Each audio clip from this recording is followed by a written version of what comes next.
علماء نے ایک مسئلہ لکھا ہے، وہ ضمن میں بیان کرتا ہوں، پھر مجھ سے رہ جاتا ہے۔ وہ یہ کہ یہ جو بچے ہیں نا آج کل، ان کو پیمپر ویمپر باندھتے ہیں، ماں کو پتا ہے کہ نجاست موجود ہے اور یہ نہیں صاف کر رہی ہے، کیونکہ اس نے تو اپنے فیشنیبل کے لیے یہ پیمپر باندھے، یہ بڑی فیشنیبل ہو رہی ہے، تو یہ ماں کے حق کو کھو بیٹھے گی۔ کتابوں میں لکھا ہے ماں نہیں ہے، یہ دایا ہے، ڈائنا۔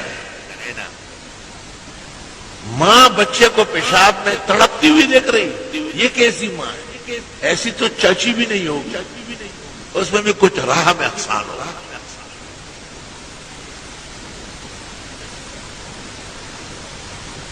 وہ ایک ماں بیٹے کو کہتی تھی نا کہ حق نہیں بخشوں گی، کہ تیرا حق ہے کیا؟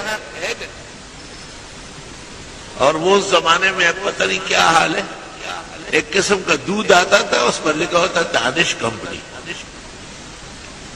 وہ دانش کمپنی کا دودھ بچوں کو مائیں پلاتی تھی، تو وہ ڈبہ سے اٹھاتا تھا کہ میں تو یہ میری ماں ہے، آپ نے تو دودھ کبھی پلایا ہی نہیں۔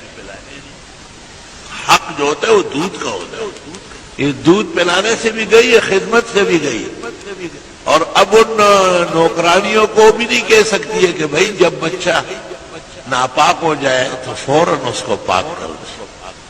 اے افسوس، اے افسوس، وہ دین جو بڑی شان سے نکلا تھا عرب سے، پردیس میں پہنچ کر وہ غریب الغربا ہے۔ آپ کو پتہ ہے چھوٹے بچے کو کیا کہتے ہیں؟ معصوم۔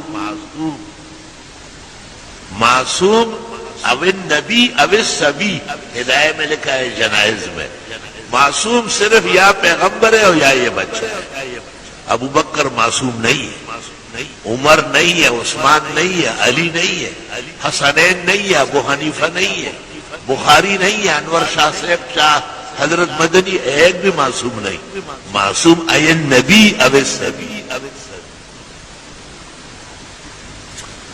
اللہ عصمت ثابت ہے، تقدس اللہ نے اس کو دیا ہے۔ خدای بد زلف بلا سرا کیا، ماتا د کلی معشومان دعا کر۔ تو معصوم اصل میں انبیاء کی شان و صفت ہے، اس لیے چھوٹے بچوں کے ساتھ میری بہنوں کو اور میری بھاوجوں کو بہت ادب سے میری طرف سے، احترام سے اور تقدس سے کہے کہ بہت خیال رکھے، اور ان کو غلاظتوں میں اور پلیتیوں میں نہ لپیٹے۔ نوکرانی اور گھر میں جو کام کرنے والیاں ہوتی ہے ان کی تنخواہ اور زیادہ کر لے، صدقہ خیرات کی نیت سے بڑھا، لیکن ان کو جیسے ہی محسوس ہو جائے فوراً ایک طرف ہو کے اس کے کپڑے کھول لے اور اس کو صاف کپڑے پہنائے، دل دلا دے، تاکہ اللہ حق و ادب محفوظ وقت